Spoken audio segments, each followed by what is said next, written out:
somatics is a word that's used in lots of different places. So in the sort of mental health world, there is modes of sort of therapy, counseling, psychological therapy called somatic, what is it called? Somatic experiencing.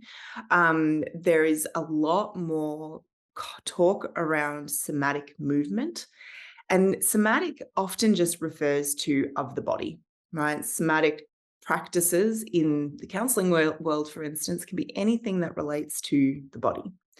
But when we talk about the soma in this form of somatics, we're being very specific in our reference.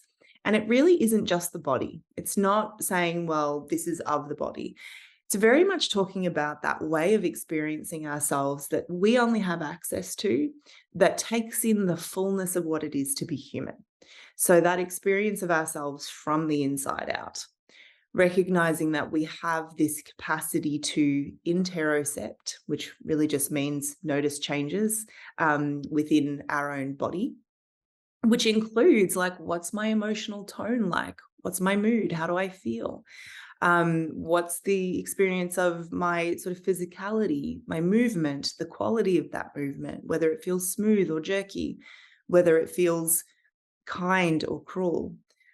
And so soma in that regard really refers to this fullness of our experience of being human. It's this sense of embodied awareness where kind of your whole experience is included in the picture, right? It's not just isolated to the body, and it's not just isolated to the mind. So how do we bring those things together?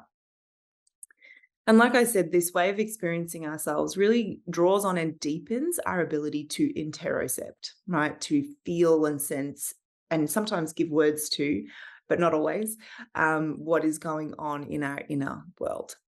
And that's, I guess, distinct to our ability to exterocept, which is to take in information from the outside.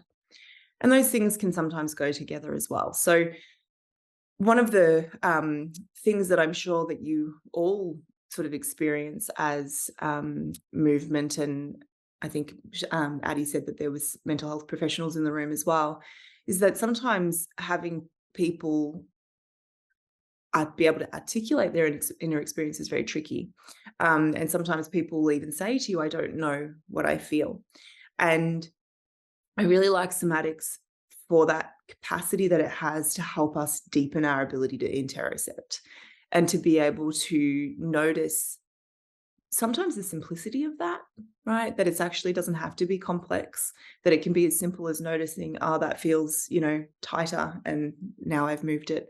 Kind of using movement to help foster that ability to sense what's going on.